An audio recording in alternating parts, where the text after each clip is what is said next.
Hi again, thanks for dropping by. So I'm messing with the Sierra, fairly recent acquisition, and the VFO is in pretty rough shape in terms of linearity and filling the dial and all that sort of stuff. So a video or so back, I was trying to get the VFO to line up, and I ended up making it so that I couldn't reach 150 physically on the dial. So I've made that change so that now I can reach full range of the VFO. It isn't awfully close. For example, if I set 50, I get 35. So I wanted to introduce you to the KC2 in case either it's been a while like me or you've never seen one. So it's kind of a cool thing that came out back in the 90s that, let's see, we'll give Wayne full credit. He got QRP Bob started with Wilderness Radio, and they put out the Wilderness versions of the NorCal kits. And the KC2 was one of those things that came with that deal.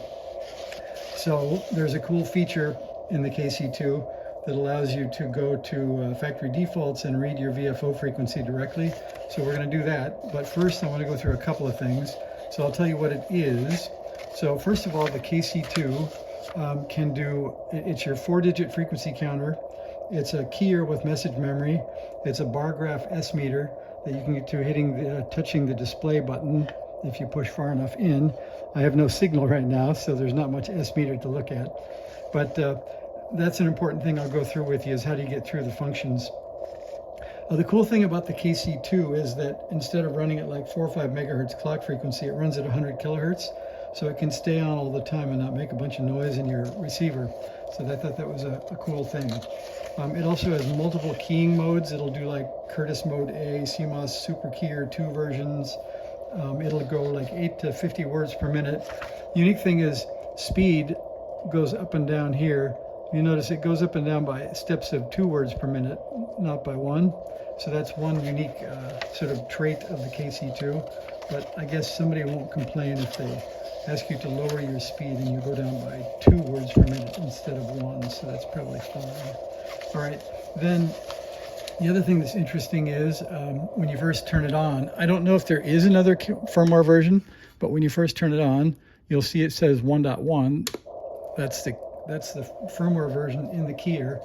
I don't know if there is a 1.2 or not, or a 1.0, but that's what you get.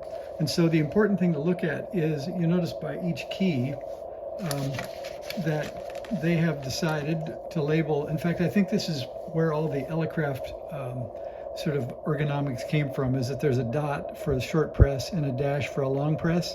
So if you want to play the current memory for the keyer, you touch, and here if you want to record, you hold. Same thing if you want to change the display, you touch this button. And if you want to turn off and on the auxiliary signal, which they say generally gets used to turn off and on maybe a display light or a reading lamp or something for field operation. The unique thing about the KC2 though, these buttons have a really long press, so you can feel like you're doing something. You may not be pressing until you really hold it in. So that's another one. If you think it's broken, then hold the button in a little bit farther. So then it's obvious to you that if you have the key hooked up and you hold this, you'll get record mode. Then you can record 50 characters in the memory, and you can play it back with a short press on the top left button. And now you know that aux was basically a plus-minus signal, a TTL signal you can use to turn off and on a light. I'll correct that. I don't know if it's TTL or plus and minus 5 volts, something like that. And then speed up and speed down. And if you want to tune the rig to set up your antenna or measure power into the dummy load, you just hold those 2 buttons down, and that gives you the power function. Let's see, I think that's all the interesting stuff about how to use it. Then let's see, to get to the VFO, or pardon me, get to the reset, here is the official business. It says to reset the KC2's configuration to defaults, all VFO offsets are set to zeros, and that means with an offset of 0, the KC2 will display the VFO frequency itself, not the operating frequency. So that's the cool business we're going to try to do. And let's see, to do that, let's see.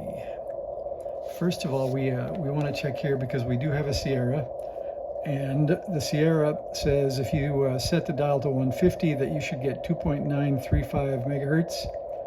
And because we don't display the top digit with the KC2, we should get 935.0. So that'll be sort of interesting to do. Now, the question is, resetting to factory defaults, it says,